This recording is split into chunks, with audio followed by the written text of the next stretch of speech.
यह एक बहुत ही भावुक और दुखद कहानी है। एक पहला सीन, तपती धूप और संकप्पय्या का गुस्सा। कहानी की शुरुआत होती है एक कड़कती धूप वाले दोपहर से।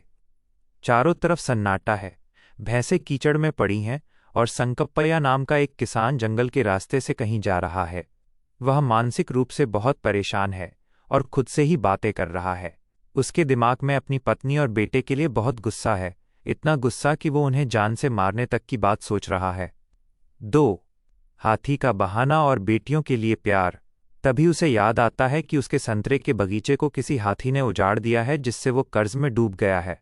वह सोचता है कि अगर उसकी बेटी लक्ष्मी उससे पूछेगी कि पिताजी आप ऐसे पागलों की तरह क्यों घूम रहे हो, तो वो बहाना बना देगा कि बेटा हाथी ने सब बर्बाद कर दिया, इसलिए मेरा दिमाग ठिकाने नहीं है। गुस्से में होने के बाद भी वह अपनी दोनों बेटियों लक्ष्मी और शांता से बहुत प्यार करता है। रास्ते में वो अपनी बेटियों के लिए जंगली फल और काजू चुनता है। उसी समय वो गांव के उन लोगों पर भी मन ही मन गुस्सा हो रहा है जो उसे कर्ज के ताने मारते हैं, जैसे शैनभोग और कृष्णा भट्टा। वो अपनी बीवी से इतना चिढ़ा हुआ है कि सोचता है आज घर जाकर उसे निकाल दूंगा और अपनी बेटियों के हाथ का खाना खाऊंगा। 3 रास्ता भटकना और वो खौफनाक सच। इन सब विचारों में खोया हुआ संकप्पय्या अचानक पहाड़ी के पास रास्ता भटक जाता है। धूप और प्यास से उसका गला सूख रहा है।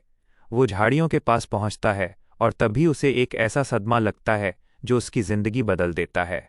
कहानी का सबसे बड़ा मोड़, वो देखता है कि उसकी बेटी लक्ष्मी छांव में उसी शैनभोग के बेटे किट्टा के साथ गले मिलकर लेटी हुई है, यानी उसका अफेयर चल रहा है।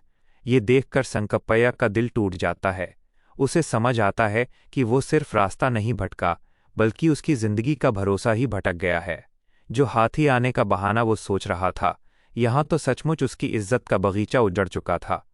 4 शैनभोग से मुलाकात और संकप्पय्या का फैसला। तभी वहां शैनभोग किट्टा का बाप आता है। शैनभोग को नहीं पता कि संकप्पय्या ने क्या देख लिया है। वो संकप्पय्या से कहता है, तारांकन सुना क्या? खाई में एक शेर आराम से सो रहा था और पीछे से शिकारी ने आकर उसे गोली मार दी। ये बात संकप्पय्या के दिल पर लगती है।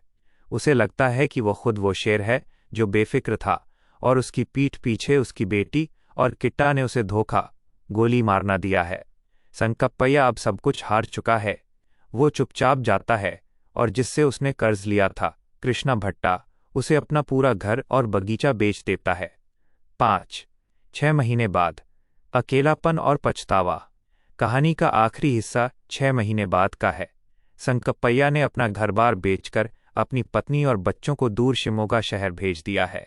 वो अब एक छोटी सी झोपड़ी में अकेले रहता है और सिर्फ एक धान के खेत में मजदूरी करता है। एक शाम अहमद बारी नाम का व्यापारी उससे मिलता है और कहता है, तारांकन, अरे संकप्पय्या, तुमने तो सब बेच दिया और कृष्णा भट्टा के उस संतरे के बगीचे में अब मस्त फल आ रहे हैं, यानी भट्टा का फायदा हो गया। तुम अकेले ऊबते नहीं।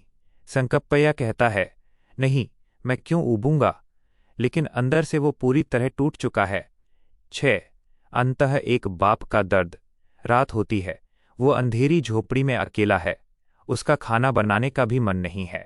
वो बरामदे में आकर बैठता है और उसे अपनी छोटी बेटी शांता की याद आती है। जब पूरा परिवार उसे छोड़कर शहर जा रहा था, तब शांता उसे देख रही थी, जैसे वो कहना चाहती हो, अप्पा, मैं आपके साथ रुकना चाहती हूँ। संकप्पय्या को पछतावा होता है कि उसने जाते वक्त शांता को डांट दिया था।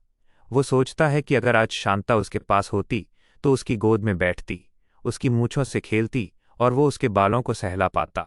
कहानी के बिल्कुल आखिरी सीन में संकप्पय्या अकेले में रो पड़ता है।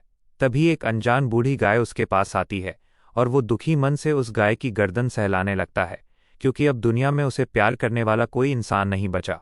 शॉर्ट में कहें तो ये एक ऐसे स्वाभिमानी बाप की कहानी है जो कर्ज और तंगहाली से तो लड़ रहा था, लेकिन जब उसे अपनी बेटी के धोखे का पता चला तो उसने गुस्से में सबको मार देने के बजाय खुद को पूरी दुनिया से अलग कर लिया और अकेलेपन की जिंदगी चुन ली।